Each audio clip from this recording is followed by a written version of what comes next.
Vanoggend se boodskap kom soort van as 'n inspirasie nadat ek begin lees het aan 'n boek wat my skoonseun wat in Nieu-Seeland predikant is, my gevra het om te redigeer.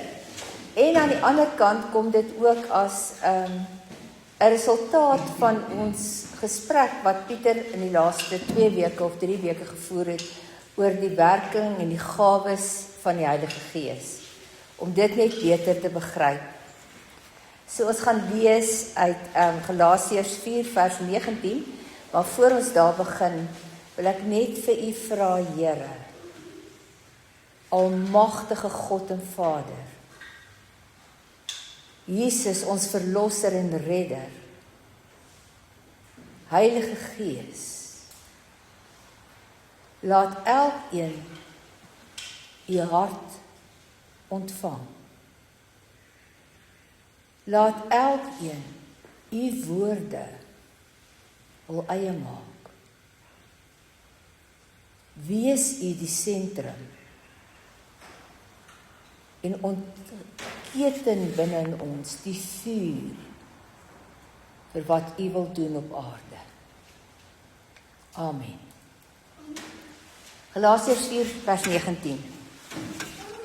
Paulus praat hier nie met kinders nie, maar met die gemeente, maar omdat die gemeente so sy kinders is, sê, ag my kinders, totdat Christus in julle lewe vorm aanneem, het ek elke keer weer geboortepyne oor julle. Paulus is besorg, hy is regtig bekommerd, want as hy na die Galasiërs kyk, sien hy nog nie vir Christus nie. En nou is my vraag aan ons, as Paulus na ons kyk, wie sien hy? Ons as Christene ontvang Christus en daarmee sy redding en sy verlossing. Maar daar's meer, dit hou nie daarop nie. Nou wil Christus binne in ons vorm aanneem. Hy wil dat ons soos hy begin lyk. Moses vra my hierdie week, ons stap net hier so af, hy vra vir my, ouma, hoekom loop jou skaduwee heeltyd saam met jou? Ek sê vir Moses, my skaduwee kan nie weggaan nie, want my lyf keer die lig, keer die son. En elke keer as die son of die lig teen my lyf vas skyn, dan maak ek my lyf 'n donker kol.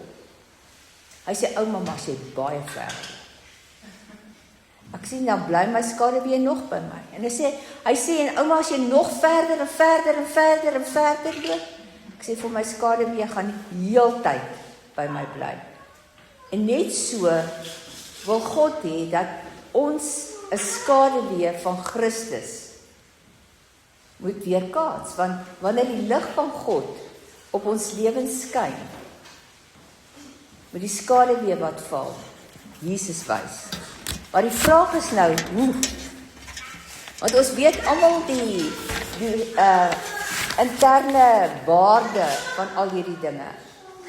Maar ons wil groei in verhouding met Christus. Ons wil al meer gevorm word soos hy. Natuurlik gaan ons nie volkome soos hy lyk nie, want ons is in 'n gebroke wêreld en ons is nog self gebroke, maar ten minste is die vorm wat Christus in ons aanneem erkenbaar vir ander mense. Om terug te kom na die gawes toe, 1 Korintiërs 14 vers 3. Lê julle toe op die liefde, vers 1 tot 3. Lê julle toe op die liefde. Bly egter ook entoesiasties oor die gawes van die Gees. Veral oor die gawe om te profeteer. As jy in tale praat, rig jy jou nie tot mense nie, maar tot God, want mense sal jou nie verstaan nie. Deur die werking van die Gees praat jy immers diep en onbegryplike dinge. Maar as jy profeteer, bou jou woorde mense op en bemoedig en vertroos hulle. Nou die gawe om jouself te kan uitdruk, om jouself te kan verwoord, beteken nie noodwendig almal rondom jou word opgebou nie. Beteken nie dit wat van jou af uitgaan, die woorde, die klanke wat van jou af uitgaan, is besig om mense te versterk, te bemoedig en te vertroos nie. Nou die Korintiërs het geen tekort aan klank gehad nie. Hulle het gebede aan die Here gebring. Hulle het in tale gepraat. Hulle het geprofeteer. Kyk, daai kerk van hulle was lewendig. Hierdie stilte wat ons hier ken, was nie daar nie. Daar was 'n klomp geestelike energie. En Paulus is nie daaroor so besorg nie, maar hy's besorg oor die hart agter hierdie energie. Want het hulle kommunikasie opgebou? Want dis waaroor dit hier gaan. Bou jou woorde mense op. Bemoedig dit mense. Vertroos dit hulle. Duidelik nie. Daarom het Paulus hieroor begin praat. Vir hulle sê maar, hoe lyk die hart agter die gawes?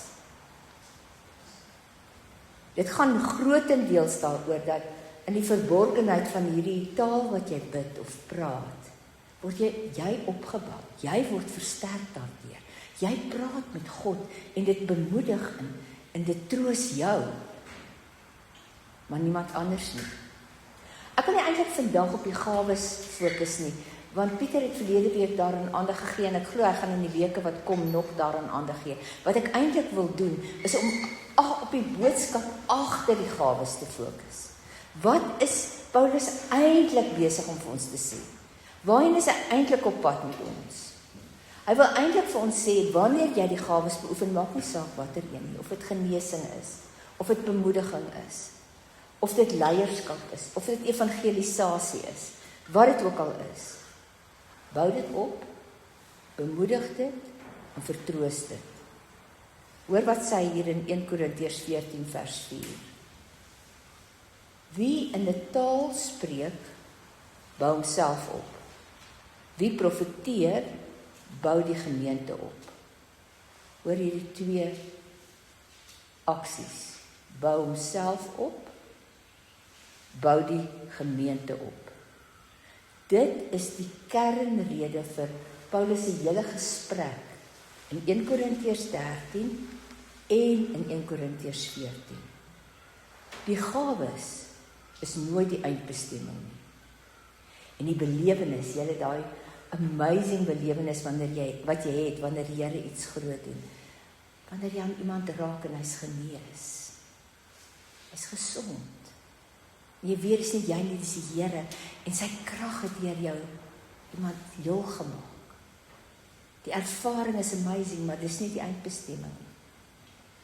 Die eindbestemming is die liggaam van Christus opgebou, deur wat nou net gebeur het. Die gemeente wat so saam is nie die verhoog vir persoonlike spiritualiteit nie. Die vraag is nie, het dit wat ek gesê het, wat die Here op my hart gelê het, reg oorgekom nie. Die vraag is dieper. Die vraag is, het dit wat ek gesê het, iemand getroos, iemand opgebou, iemand bemoedig, want die gemeente is die einddoel van die gawes. En omdat die Gees die gawes gee soos hy wil, wanneer hy wil, onthou ek is slegs die ontvanger. Ek is net die distribusiekanaal van die Gees. Dis nie myne nie. Dis syne deur my. Dit mag aan my toevertrou wees, maar dit eindig nie by my nie. Dis gegee sodat die genade van God aan almal kan raak. Wat Paulus hier doen is, hy verduidelik vir die Korintiërs die verskil tussen besit en rentmeesterskap. Besit sê, dit behoort aan my. En daarom wil ek dit reg gebruik, ek wil dit goed gebruik, ek wil dit mooi gebruik, want dit moet reflekteer wat die Here op my hart gelê het. Rentmeesterskap sê, dis net aan my toe vertrou. Hoe kan ek die doel dien wat die Here daarmee gehad het? Hoe kan ek dit wat hy daardeur wou gee, aan ander betoon?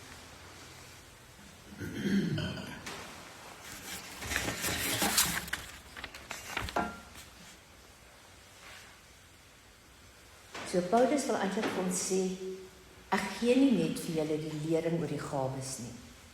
Ek gee vir julle die lering waarom God die gawes gegee het.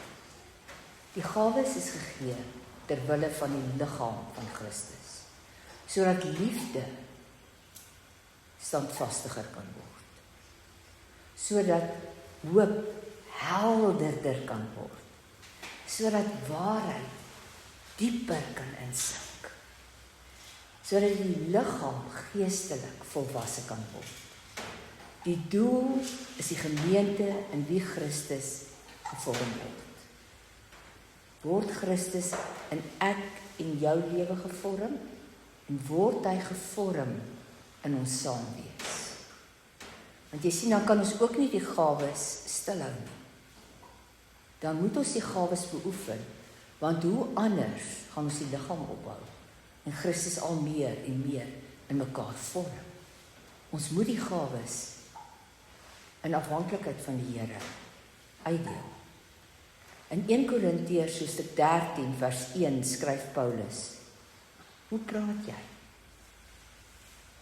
Gisteraand is ek nou redelik klaar voorberei. Nou gaan maak ek gaga kos en tuis sit by die rugby en dit is nou halftyd. Nou wil ek hy moet net gou kom inskep. Nou sê hy vir my: Ag, skep net gou vir my in en bring vir my, nou sê ek. Ek het nou net al hierdie kos gemaak, nou wil jy dit nie eers kom inskep nie. Hoe praat ek? Liefde wat gestalte kry in klank, is woorde vol genade. Dis rigtinggewend, maar met bemoediging en troos, en soveel omgee binne dit. In 1 Korintiërs 14 vers 7 tot 9 skryf Paulus: Selfs lewelose musiekinstrumente, 1 Korintiërs 14, 7 tot 9. Selfs lewelose musiekinstrumente, soos die fluit en die harp, wys vir ons hoe noodsaaklik dit is om verstaanbare taal te praat. Want as die note nie duidelik herkenbaar is nie, of onderskeibaar is nie, hoe sal ons die melodie herken? En as die trompet nie 'n helder klank laat hoor nie, watter soldaat sal vir die geveg gereed maak? Dieselfde geld vir julle. As julle in 'n taal praat waarvan 'n mens nie die woorde kan onderskei nie, en dis nou nie net wanneer jy in tale praat nie, maar ook wanneer jy met mense praat. Hoe sal iemand julle verstaan? Julle sal soos mense wees wat in die wind praat. Vers 12. So moet julle ook, wanneer julle toelê op die gawes van die Gees, daarop konsentreer om uit te munt in die gawes wat die gemeente opbou. En toe dink ek nou weer oor my en Moses se gesprek, want ek kon toe nou sien, dat toe ons nou in die huis instap en my skaduwee wegraak, dan nog steeds nie 'n klou om my skaduwee saam met my loop. Het my woorde vir hom waarde gehad? Het dit tot hom deurgedring? En na die voorbereiding vir hierdie boodskap het ek besluit, Maandag gaan ek en hy in die son speel en dan gaan ek vir hom mooi probeer verduidelik hoe skaduwees werk. Ek hoop net ek verstaan dit goed genoeg. Maar die vraag is ek en jy al iemand wat Christus se skaduwee op mense laat val? Die gebruik hy sommige gewone instrumente, fluit, 'n harp, 'n trompet. Maar hy sê, klank moet betekenis dra. Woorde moet ander help. Liefde moet gestalte kry wat ek sê. En ek en jy moet daaraan werk om Christus te laat vorm aanneem in ons. Want liefde gee om of iemand anders verstaan. Liefde gee om of die liggaam kan deelneem aan wat hier gebeur, wanneer ons hier saam is. Liefde gee om of die persoon wat moeg is, nuwe krag kry. Liefde gee om of die een wat hartseer is, getroos is. Nie net woorde gehoor het wat jy uitspreek nie. Getroos is. Liefde gee om of iemand wat verward voel, helderheid gekry het. En moenie na die eerste gesprek ophou nie. Gee genoeg om terug te gaan. Liefde gee om of die nuweling kan saamloop na vandag. Kan julle saamloop na vandag, julle twee nuwelinge? Liefde gee om of 'n kind kan begryp. Let op wat Paulus nie sê nie. Hy sê nie hou op om die gawes te beoefen nie. Hy sê nie hou op om in tale te spreek nie. Hy sê nie hou op om te profeteer nie. Hy sê rig jou ywer. Beywer julle, maar rig jou ywer. Nie minder van die Gees nie, maar meer oop vir die doel wat die Gees daarmee het. Vir die hart van die Gees. Maar as ons nou te gou ophou met hierdie boodskap, dan gaan julle net sê, okay, wow, hierdie man het regtig 'n goeie boodskap gelewer oor kommunikasie. As ek nou in die skool is anderie, moet ek nou regtig maar seker maak dat elke kind alles mooi begryp en regtig happy is en onderwysers moet regtig tevrede wees met wat jy doen. Hulle moet voel jy gee om vir hulle. Jou bydrae maak 'n verskil in hulle harte. Maar Paulus sê baie meer as dit. Hy sê God red nie deur abstrakt te bly nie. Hy's nie ver nie. Hy's nie onbereikbaar nie. Hy's nie vaag nie. Hy's naby. Hy red deur naby te kom, deur tot by ons te kom.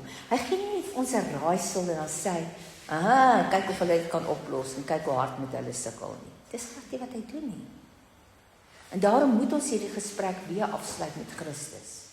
Met Christus wat binne in ons gevorm moet word. Johannes 1 vers 14. En die woord het mens geword en die woord het onder ons kom woon. Hierdie sin, hierdie vers moet ons altyd met verwondering vul. En God het mens geword en hy het onder ons kom woon. Die ewige Seun van God het in die gestalte en die vorm van 'n mens na ons toe gekom. In Christus het barmhartigheid sigbaar geword. Dink maar net aan daai vrou wat daar aangesleep word daar op die tempelterrein. Sy het nou net saam met 'n man geslaap. Hy is nie in die moeilikheid nie, maar sy is. En sy moet nou gestenig word. En Jesus buig af.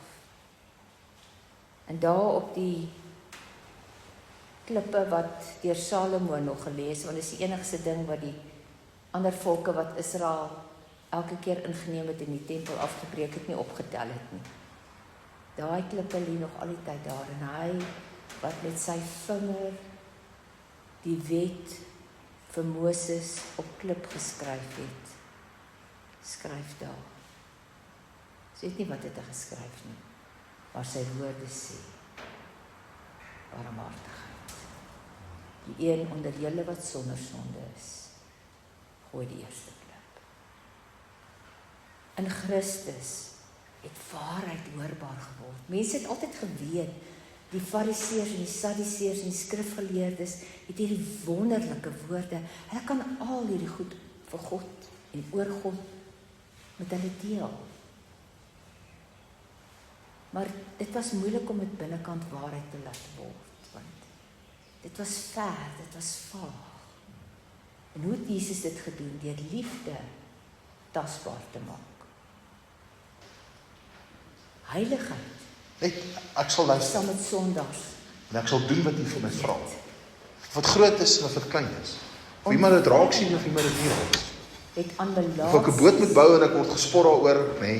En of ek dit in die privaatheid van my het daai verwarde, kan doen vir my kantoor, nee, kwaai, maak nie saak. ongeduldige Maar ek sal doen disippels wat U van my vra. geleer. Ek sal gaan waartoe U my vra om te gaan. Verwelkoming.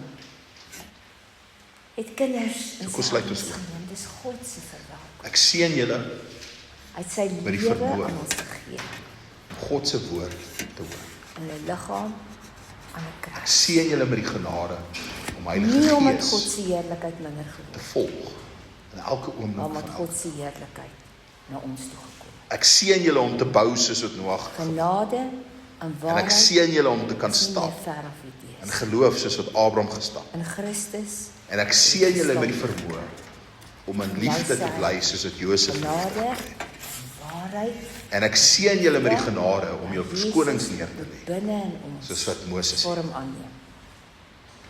En wanneer ons dit En ek verstaan, seën dan julle met die genade om hoofstuk strategie 14 te van ontwikkel. 1 Korintiërs Soos wat Joshua strategie soveel meer as net 'n En ek seën julle met die genade en profeseer. om swak te wees soos wat Gideon Die swak gemeente, ons, en is met die die genade om te liggaam luister soos wat van die Samuel geluister het. opgestaande Christus, En met die geloof wat van aan die Dawid. wêreld wil vat. Ek seën julle in die heilige naam Daarom vra die Jesus gemeente Christus. vir Christus God die se Vader. Christusvorme gevraag. Amen. Hoe kan ek dit wat die Gees vir my gee, dit wat die Gees aan my toevertrou het, hoe kan ek dit distribueer, uitdeel, sodat wanneer dit gebeur, dan val die skaduwee van Jesus op mense. Dit verander hoe ons leer. Nou gaan dit nie net daaroor dat ek wil die waarheid verkondig en die waarheid leer en die waarheid deel nie, maar het hierdie waarheid iemand gehelp om nader aan Jesus te kom? Of gaan ons maar net weer huis toe en dit sit verander? Dit verander hoe ons leiding neem. Die leier vra nie nou, het ek die gemeente suksesvol vorentoe gevat nie. Die leier vra ook, het ek op die reis die heeltyd almal opgebou, vertroos, bemoedig, het hulle saam geloop, het hulle saam gewandel, was hulle deel van die proses. Dit verander selfs hoe ons in die openbaar bid. Maar ek vra nie net, het dit wat ek gebid het, weerklank geword van wat God op my hart gelê het nie. Dit vra, het dit wat ek in die openbaar gebid het, so deurgekom, dat ander dalk kan amen sê. Met ander woorde, dit spreek my hart aan. Wat is die hart waarmee ek bid? Wat is die hart waarmee ek lei? Wat is die hart waarmee ek onderrig? Is dit Christus se hart? En dit verander ons dien ook die kos aandra na tuis toe. Want dan is dit nou nie meer 'n taak wat afgehandel word nie, maar dienswerk wat iemand anders seën. En dit verander ook hoe ons bemoedig, want vir my is dit dan belangrik om te weet, die ou vir wie ek rigting probeer gee het, is hierna opgebou, is hierna geseën, is hierna beter. Die woord het vlees geword in Christus Jesus, en hy wil in die gemeente gestalte kry, sodat sy skaduwee deur ons op ander kan val. Amen. Help ons, Here. Gee ons u hart.